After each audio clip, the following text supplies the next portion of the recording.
연준이 금리를 최종적으로 올리는 시점에 D-3개월 전부터는 금리가 안 올라갑니다. 지금 다시 국채금리가 4%까지 올라왔는데 만약에 6월 달에 금리가 5.5% 최종 인상으로 끝난다. 지금 가격이 고점이다. 채권 가격으로는 최저점이다.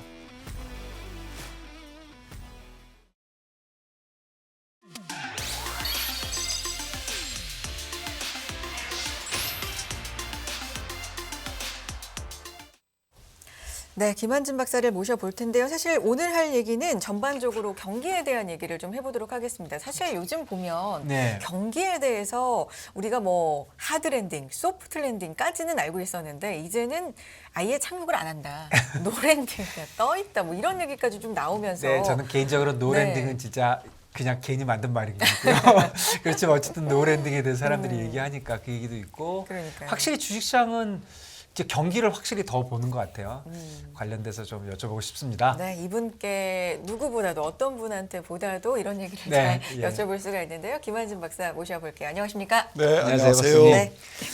예, 지금 잠깐 말씀드린 대로 요즘은 어제 금요일 날 미국 시장 보면 저는 개인적으로 야 이거 진짜 오르네 이런 생각이 들 정도로 네. 많이도 오르고 그러는데 결국 주식시장은 조금 경기를 확실히 보고 있다 이런 생각이 좀 들긴 합니다. 어떻게 보십니까?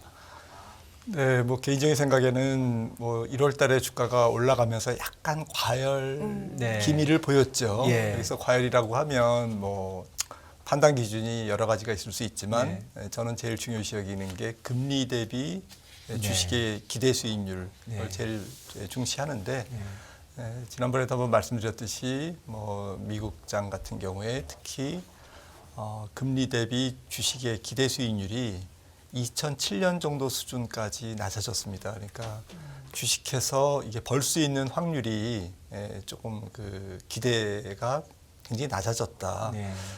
조금 쉽게 말씀드리면 금리가 너무 높아졌다라는 거죠. 그런데 주가는 또 올랐어요, 1월에. PR이 S&P 500 기준으로 12개월 예상 EPS를 기준으로 거의 18.5배까지 올랐는데 금리는 10년물 국채 금리가 3.23 정도에서 다시 또 4% 가까이 올라가 버리니까 1월 바에는 뭐 채권을 사지, 특히 2년물은 뭐 지금 4.8 뭐 이러지 않습니까? 채권을 사지 조금 뭐 주식을 뭐 그렇게 할 매력이 있냐 뭐 이런 애매한 상황이 이제 2월 달 주식 시장의 모습이었고요. 1월. 그러니까 1월, 2월. 네, 1월, 2월에. 예. 네, 1월 달은 주가가 올랐고 2월은 내렸고. 금리가 올랐고. 예, 금리가 올랐고. 네, 그래서 그걸 두 개 합치니까 예. 지금 2월 말, 예. 지금 이제 3월 초에는 금리 대비 좀 주가가 조금 뭐 그렇게 매력적이지 않다. 이게 좀 차이가 나게 됐어요. 네, 이렇게 지금 전개가 되고 있고요. 네. 그러니까 주식 시장이 뭐 어느 장단에 춤을 춰야 될지 네. 조금 왔다 갔다 지금 하는 상태죠. 네. 그러니까 결국 금리 대비 주식을 봐야 되는 이유는 그 주식을 사는 기회 비용 이런 건 맞습니다. 거죠? 기회 네. 비용이고 예. 지금 돈은 많은데 주식으로 갈까 채권으로 갈까 물론 이제 이렇게 단순하게 움직이지는 않죠. 네. 소위 머니 무브라고 하는데 예. 그런데 뭐 모든 사람들이 뭐 부지불식간에 금리가 높으면 좀 주식을 조금 소극적으로 하고 금리가 낮은데 좀 이익이 개선돼서 앞으로 PR이 떨어질 것 같다. 그러니까 밸류에이션이 좋아질 것 같다. 그런 생각이 들면 주식적으로 훨씬 더 조금 공격적으로 좀 들어오겠죠. 이제 그래서 지금은 조금 애매한 상태다라고 말씀. 최근에 확실히 이게 좀 그러니까 작용을 좀 덜 하고 있잖아요. 네. 사실은 그냥 언뜻 생각해봐도 지금 2년 금리 얘기해 주시니까 연초에 아마 4.4쯤 됐잖아요. 네. 그 4.4고 지금은 4.8이니까 네. 4까지 내려왔다 이렇게 올라갔잖아요. 네, 내려왔다 올라간 내려갔다 거죠. 올라갔고 네. 주식은 반대로 올라갔다가 이렇게 내려와야 되는데 연초보다 내려오기는커녕 지금 그냥 여기 있잖아요. 뭐 조금 조정 보인 상태죠. 네, 조금만 네. 조정을 보였잖아요. 요게 특히 이제 최근에 한 달 사이에 특히 일어나는 것 같은데 어떤 변화가 있었을까요? 그 전과? 그러니까 말씀드렸듯이 이제 그 1월 달에는 경기에 대한 조금 뭐 훈풍이 좀 불었고요. 중국도 경제 활동을 네. 재개하고 유로존도 따뜻한 날씨 덕분에 네. 이제 에너지 위기를 좀 잘 넘길 수 있겠다. 이제 그렇게 생각을 했고 미국도 어쨌든 뭐 경착륙을 할 것 같았는데 경착륙은 쑥 들어가고 좀 뭐 연착륙, 성장률도 뭐 거의 한 0.5% 이상 올해 성장률을 달성할 수 있겠다. 그리고 4분기 기업 실적도 뭐 좀 그럭저럭 잘 버텨줬고 선방했고 이렇게 이제 주요 펀더멘탈 요인들이 어쨌든 주가에 조금 도움을 준 거고요. 거기다가 이제 결정적인 것은 아까 말씀드렸던 12월 작년 12월 하순부터 올해 1월까지에 걸쳐서 금리가 드라마틱하게 떨어졌었죠. 네. 사실 금리가 많이 떨어져서 그 바람에 어쨌든 주가가 조금 힘을 받은 겁니다. 네. 지금 시점에서는 이제 사람들이 어쨌든 큰 위험은 없다. 주식시장에. 지금 주식 투자를 하는데 큰 위험이 없다라는 것만큼 굉장히 위안이 되는 것은 없거든요. 그렇죠. 왜냐하면 지금 작년 같은 경우에는 큰 위험이 있을 것이다. 그렇죠. 네, 어디까지 빠질지 잘 모르겠다. 예, 반토막이 날라있죠. 네, 그리고 경기가 어디까지 조금 험악한 모습을 경로를 보일지 그것도 불확실하다. 근데 이런 불확실성이 많이 사라졌잖아요. 네. 해를 넘기면서.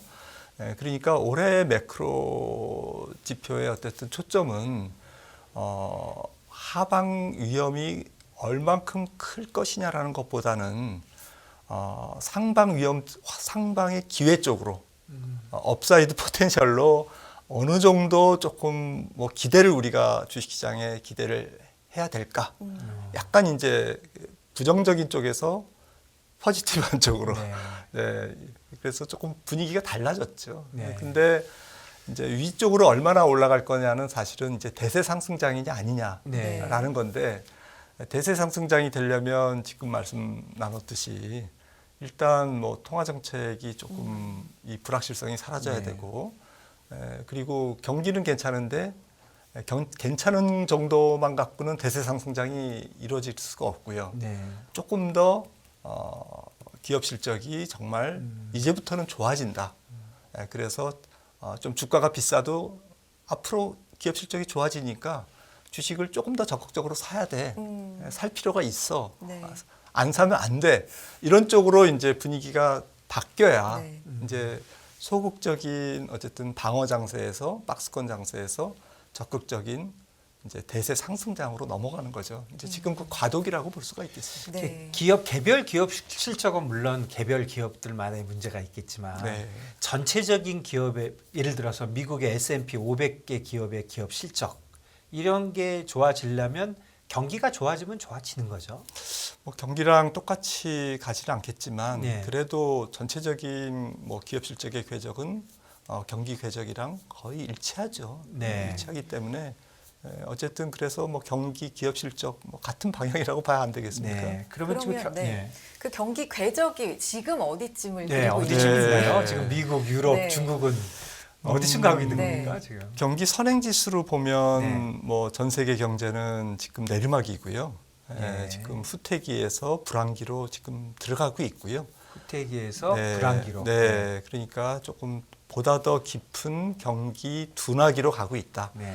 우리는 뭐 조금 경기 침체냐 아니냐 이렇게 좀 이분법적인 OX 문제처럼 이렇게 접근하지만 그럴 필요는 없을 것 같아요. 경기가 지금 후퇴하고 있는데 어느 나라는 조금 가파르게 후퇴하고 어떤 나라는 조금 뭐 부드럽게 지금 둔화하고 네. 뭐 그런 정도의 차이인데 미국은 지금 부드럽게 둔화되는 상태고 유럽은 미국보다는 훨씬 더 조금 뭐 이렇게 좀 거칠게 둔화되는 상황이고 애꿎은 신흥국은 조금 더 이상하게 조금 힘들어요. 네. 여러 가지로 네.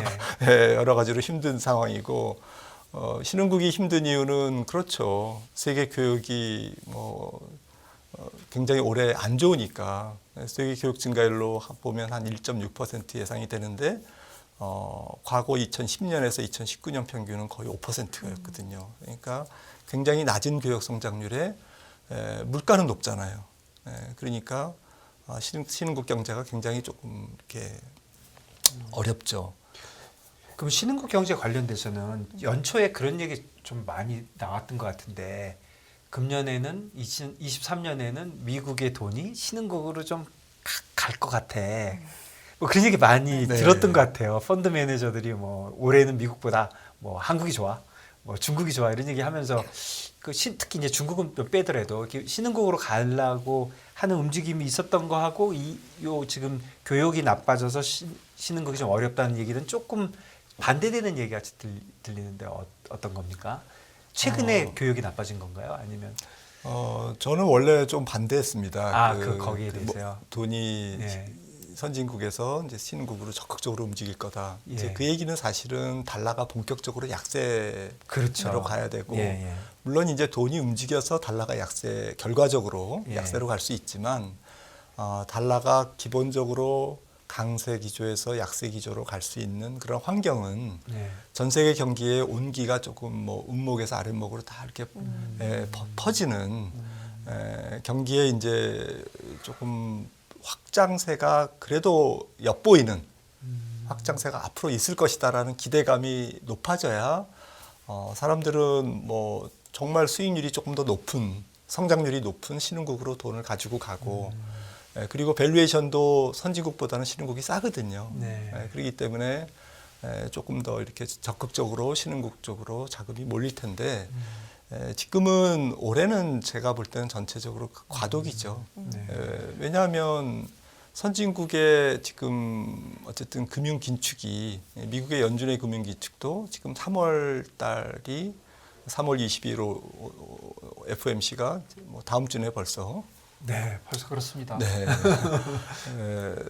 그 FOMC에서 금리를 이제 마지막으로 올리면 끝이다라고 얘기했다가 지금은 뭐 6월, 7월까지 네, 얘기를 하잖아요. 언제인지도 모르죠. 네, 지금. 예. 최종 기준 금리도 5.0에서 네. 지금 5.75까지 열려져 있는 네, 상태고 그런 식으로 조금 더 이렇게 그 미국의 어쨌든 연준의 금리 인상이 조금은 조금 뭐 이렇게 잘 끝나지 않는 그런 상황이 되고 있고 인플레이션도 그 통화 긴축을 유발하는 인플레이션도 신흥국조차도 지금 높아요. 선진국뿐만 아니라 신흥국도 지금 다 높아요. 신흥국도 예, 높습니다. 예, 예, 예. 물론 이제 단순 비교를 할 수 없죠. 예. 물가 산출 방식이 각국마다 좀 다르기 때문에 중국은 사실은 2% 물가지 않습니까? 예. 그러니까 중국은 굉장히 낮냐 그런데 중국에 지금 사시는 분들 얘기 들어보면 다 올랐다고 해요. 네. 지금. 예, 그래서 중국 이게 체감 계산은 좀 물가는 조금 다르니까. 다른데 저는 이제 통계에 이제 그런 좀 예. 문제가 있는 거고요. 아무튼 신흥국도 조금 특히나 이제 공급 쪽에서 인플레이션이 굉장히 큽니다. 유가가 잘 안 떨어지고 있잖아요. 예. 그래서 여러 가지 좀 뭐 지금 안정세를 보였던 원자재 가격도 조금 들썩이고 있고요. 공급망 차질들도 계속 있는 거죠. 네. 그렇죠? 예. 그래서 이런 부분에서 이제 조금은 원활하게 돈이 선진국에서 신흥국으로 움직이고 경기 회복의 기대감으로 신흥국 주식이 조금 들썩이고 이런 데는 조금 한계가 있죠. 상대적으로 조금 유리하다. 뭐 이런 정도는 뭐 얘기할 수 있어도 정말 본격적으로 신흥국 장세가 열릴 거다라고 보기에는 적어도 올해 상반기는 조금 어렵지 않을까 생각을 합니다. 그러니까 신흥국 장세에 그야말로 전제 조건은 경기가 전 세계적으로 어느 정도 온기가 좀 들어야 된다 그 네. 말씀이시죠? 예. 전 세계적으로 온기가 만약에 든다고 가정하면 당장 유가가 올라가잖아요. 그렇죠. 네, 유가가 올라가는 수요를 자극하고. 네, 네. 그런 유가 상승이 신흥국 경기를 조금 계속 또 이렇게 지원해 줄까? 네. 그것보다는 오히려 발목을 잡겠죠. 신흥국도 지금 고유가에 많이 시달리고 있기 때문에 네. 산유국을 제외하고는. 네. 박사님 저희가 지금 실시간으로 네. 박사님께 질문을 좀 올려주십사 부탁을 드렸더니 많은 네. 분들이 올려주고 계신데 몇 분 질문에 대해서 좀 답변을 해주시겠어요? 먼저 관련돼서 좀 얘기를 드릴게요. 21일, 20일 FOMC 말씀을 이제 네. 우리가 했으니까 연전연승님이 박사님 모두 파월입에 주목하다 보니까 오히려 그 영향력이 사전에 더 영향을 주고 정작 얘기하면 좀 확실히 줄어드는 것 같은 시장 흐름이 있다. 여기에 대해서 견해는 어떠신지 이제 말씀해 주셨는데 어떠십니까, 박사님? 이번 FOMC 중요하겠죠. 네. 좀 분기점이 될 가능성이 있고 최근 한 달간 통화 정책에 대한 분위기가 확 달라졌지 않습니까? 네. 근데 어쨌든 이번 달에는 조금 결과를 이끄는 데이터가 먼저 나오고 그 데이터에 따라서 3월 22일 FOMC 분위기는 거의 조금 사람들이 확정적이 될 것 같아요. 그 데이터라는 건 뭐 고용. 네, 이번 주에 당장 네. 3월 10일 날 예정된 2월 고용 지수와 네. 3월 13일 CPI죠. 2월 소비자 물가고요. 네. 그럼에도 불구하고 어쨌든 1월 달에 이제 고용 지표가 51만 7천 개가 나오고 이번 달에 이제 발표되는 2월 고용 지표는 통계적인 어쨌든 문제점이 조금 더 이렇게 사라지면서 한 20만 개 정도 정상적인 수준으로 돌아올 거라고 생각을 하지만 20만 개에서는 사실은 통화 정책이 긴축을 멈출 수 있는 그런 수치는 아니거든요. 20만 개는 아직도 너무 높다. 네. 네. 그리고 보다 더 중요한 것은 물가인데 지난달에 발표된 1월 PCE 물가가 굉장히 중요했던 것 같아요. 네. 그래서 저는 굉장히 인상적으로 봤습니다. 그러니까 정말 물가가 안 떨어지는구나.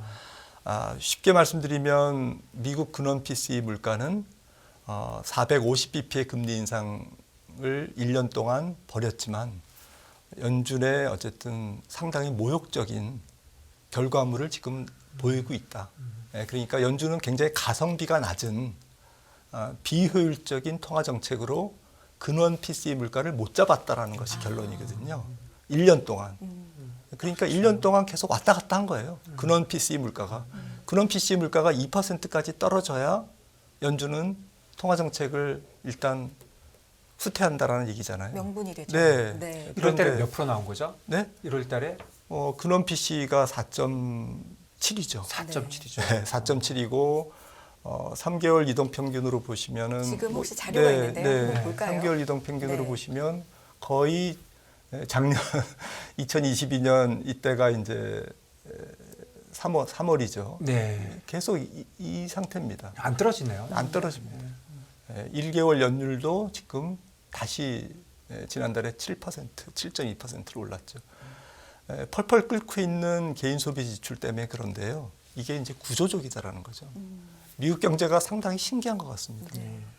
그래서 페드가 서비스 물가에 자극을 시키는데 거의 역할을 못 하고 있다라는 건데 아무튼 3월 FOMC에서 이제 점도표가 나오는데 점도표의 결과가 지난 12월 작년 12월 FOMC에서는 중간값 올해 연말에 근원 PCE 물가가 어느 정도 될까라는 것을 이제 5.1% 정도로 찍었는데 이번 달에 나오는 FOMC에서는 제 생각에는 5.35 정도나 5.3, 5.4에 가까운 5.3%대가 될 가능성이 높고요.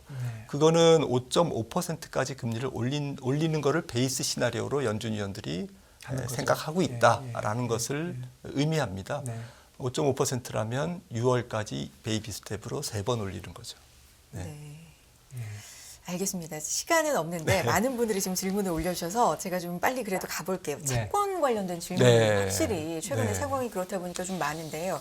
박시호 님이 일단 미국 부채 한도가 꽉 차 있는 상황이고 한도 상향 협상이 난항인데 이러면 재무부가 국채를 팔지 못하고 미국채 공급이 당분간 없어서 채권 가격은 상승하고 금리가 하락하지 않을까라는 의견에 대해서 이런 의견들이 있는데 박사님의 의견 어떠신지 궁금합니다. 남겨주셨어요. 네. 약간 계절적인 그러니까 일시적 노이즈는 있을 것 같습니다. 소음이 있을 것 같은데 원래 4월 달이 이제 세수가 확보되는 달이고 6월 달부터는 5, 6월 달부터는 이제 미국이 이제 약간 재정 수지 쪽에서 물가 상승 압력이 높거나 아니면 채권 발행이 조금 증가하는 그런 계절성이 있는데요. 거기다가 이제 이번 같은 경우에는 이제 부채 한도 협상 지금 31조인가요? 이 한도가 이제 1917년부터 한 90번에 걸쳐서 계속 한도를 어쨌든 조정해 왔는데 미국은 이제 법적으로 부채 한도를 조정해야 이제 또 채권을 발행하니까요. 근데 이게 이제 밀당을 하는데 지난 90회 어쨌든 밀당 과정에서 양당이 한 번도 협의를 안 한 적은 없어요. 결국에는 뭐 기승전결 하겠죠. 네, 하는 건데 그 하는 과정에서 뭐 우리나라처럼 어쨌든 양당이 조금 이렇게 밀당을 하는 거겠죠. 이제 그런 과정에서 채권 금리가 뭐 요동을 칠 수는 있습니다. 근데 그것보다는 제 생각에는 기준 금리의 어쨌든 좀 전에 말씀드렸던 3월 FOMC를 비롯한 앞으로 상반기 안에 이루어지는 미국의 연준의 금리 인상의 스케줄, 인상 경로가 훨씬 더 중요할 것 같고요. 왜냐하면 2년물을 거의 결정적으로 프라이싱 해버리잖아요. 2년물이 결정적으로 가격이 형성이 그렇죠. 되고 그리고 국채 10년물이 2년물에 따라서 밀려 올라가거나 혹은 내려올 수 있는 공간이 생기기 때문에 만약에 점도표가 뭐 3월 22일 날 그럴 일은 없겠지만 5% 위로 찍혔다. 예를 들어서 그냥 뭐 금리가 한 6%까지는 5.5% 이상으로 찍혔다. 그러면 뭐 금리를 6%까지는 뭐 거의 확정적이다. 라면 아마 국채 10년물은 아마 뭐 한 4.5%에서 4.7%까지도 갈 수 있거든요. 저번에 갔던 레벨. 네, 예, 예. 그 위를 뚫는 거죠. 네, 예. 위를 뚫고 정말 안드로메다로 이제 가는 건데요. 예, 그러면 뭐 사실 부채한도 협상보다는 통화 정책이 훨씬 더 금리 영향을 더 줄 것이다라고 생각을 합니다. 그렇네요. 네. 김진님의 질문도 한번 가볼까요? 장단기 금리차가 벌어지는 상황에서 장기 채권의 매수 시점을 어느 즈음에 잡아야 할까요? 라는 질문을 올려주셨는데 뭐 어느 즈음까지는 그래도 장단기 금리차에 대한 얘기를 또 해주셨으면 좋겠어요. 지금 굉장히 많이 벌어지고 있는 네, 최대로 상황이잖아요. 벌어지고 있죠. 그러니까요. 장단기 금리차도 저는 주로 보는 게 이제 그 페드의 기준금리랑 10년물 금리 이게 이제 경기 선행 지표에 들어가 네, 있는 항목이고요. 네. 가장 좀 팔딱팔딱거린다 그럴까 그런 지표인데 뭐 2년물과 10년물도 차이도 지금 뭐 사상 최대로 벌어져 있는데 역사적으로는 이 괴리가 한 200bp 정도 벌어진 경우도 있습니다. 그러니까 그런 정도로 통화 정책과 물가와 경기와 이런 것들이 다 미스매칭돼서 거의 혼돈스러운 상태에서는 뭐 정말 그 차이가 2%포인트 이상 벌어질 정도로 큰 적도 있었는데 지금 그런 상태죠. 그러니까 물가가 잘 안 잡히는 상태에서 통화 정책이 계속 올라가고 그다음에 장기물에 대한 경기 혹은 기대 인플레이션은 조금 다르게 움직이는 그래서 또 따로따로 움직이기 때문에 이제 금리차가 나오는 건데요. 결론적으로 말씀드리면 금리차보다도 어쨌든 간단하게 말씀드리면 시간이 없으니까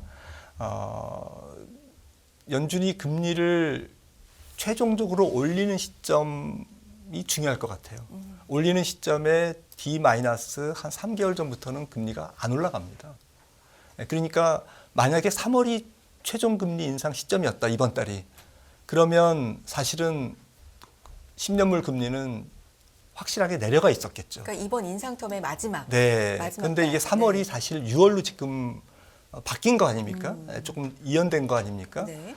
그러다 보니까 지금 다시 국채금리가 4%까지 올라왔는데 2018년에도 그랬고 2000년에도 그랬고 그 이전에도 그랬고 그러니까 통화정책의 마지막 금리 인상 시점에 한 1, 2개월 전 혹은 한 분기 전 정도에는 10년물 국채금리가 고점을 찍고 내려오더라. 그러니까 선행성이 있다라는 거죠. 그런 시점에서 만약에 6월 달에 금리가 5.5% 최종 인상으로 끝난다라고 하면 좀 늦어도 4월 달에서 5월 달에는 금리가 피크를 찍고 내려올 거라는 거죠. 그런데 만약에 물가가 계속 올라가서 5.75, 6.0 뭐 이렇게 열려가면 국채금리는 계속 그 고공에서 안 떨어지고 이제 되는 건데요. 머무는 건데 제 생각에는 베이스 시나리오를 6월에 5.0%를 보고 있기 때문에 국채금리도 살짝 4%를 상회할 수는 있어도 지금 가격이 좀 고점이다. 채권 가격으로는 최저점이다라고 생각을 하고 있고 한 4월 달에서 5월 달에는 아마 더 이상 국채금리는 올라가지 않을 것이다라는 쪽에 일단 좀 중심을 두고 있습니다. 네, 그렇네요. 박사님 말씀해 주신 대로 우리가 진짜 연초에 3월이 피크다고 볼 때 진짜 1월 중순부터 거의 3.4% 네, 정도로 그때는 바닥을 그랬죠. 갔다가 맞습니다. 말씀해 주신 대로 야 이거 3월 아니고 네. 6월이야. 그거 아닌가 보다 이러면서 고용 지표 막 네. 50만 나오고 할 때 화들짝 놀랐어. 그래서 이제 됐지만 그게 영원히 도망간 게 아니라 3개월 정도 딜레이 된 것이라면 네. 지금쯤은 다시 또 내려갈 수 있다. 네. 그런 말씀이시네요. 네. 네. 많은 분들이 질문 올려주셨는데 오늘 실시간 질문은 여기까지 시간 관계상 해야 될 것 같습니다. 박사님 나오시면 그러니까요. 우리가 항상 실시간 그거 해야 될까요? 맞아. 또 이런 시간을 종종 그게 훨씬 재밌을 것 같아요. 갖도록 하겠고요. 네. 마무리로 오늘 사실 경기에 대한 말씀 많이 네. 여쭤보고 싶었는데 하지 못했어요. 마무리로 어떤 말씀 해주실까요? 네, 올해는 경기 보지 마십시오라고 말씀. 저번에도 비슷한 말씀 해주신 것 같은데 올해는 매크로 보지 마십시오. 그러니까 매크로를 해주셨던 것 저희가 같은데. 보는 네. 이유는 모두에 말씀드렸듯이 정말 괴멸적인 주식시장에 리스크가 있냐라는 걸 보기 위해서 특히나 저희가 금리. 매크로를 보는데 올해 매크로는 주식시장이 그렇게 큰 폭으로 떨어질 정도의 거시경제 상황은 아니잖아요. 네. 그래서 매크로보다는 뭐 기승전 FOMC, 기승전 네. 연준인데 네. 연준의 패도 지금 거의 다 나와 있습니다. 사실은 3월 20일 FOMC를 보시면 거의 아마 시청자분들이 막 6% 막 이런 얘기 안 네, 할까요? 어느 정도 이렇게 감을 잡으실 수가 있을 거라고 저는 생각을 하고 네, 있고 결론적으로 경기든 뭐 조금 금융시장의 네. 컨디션을 결정하는 연준의 행보든 올해는 조금 그것보다는 주가가 조금 어쨌든 그렇게 박스권에서 움직일 가능성이 높기 때문에 베타보다는 알파를 공략하시라라고 생각을 합니다. 알겠습니다. 예. FOMC 이전에 또 중요하게 나올 지표들이 많기 때문에 네. 그런 것들로 어느 정도 분위기가 좀 네, 결정되지 1월 않을까. 달에 뭐 네. 2월 초부터 그냥 시리즈로 나왔잖아요. 그러게요. 시리즈 네. 2를 한번 보고 그게 과연 일과 같았는지 한번 보기도 봐야 될 것 같습니다. 네, 김한준 박사님 고맙습니다. 감사합니다.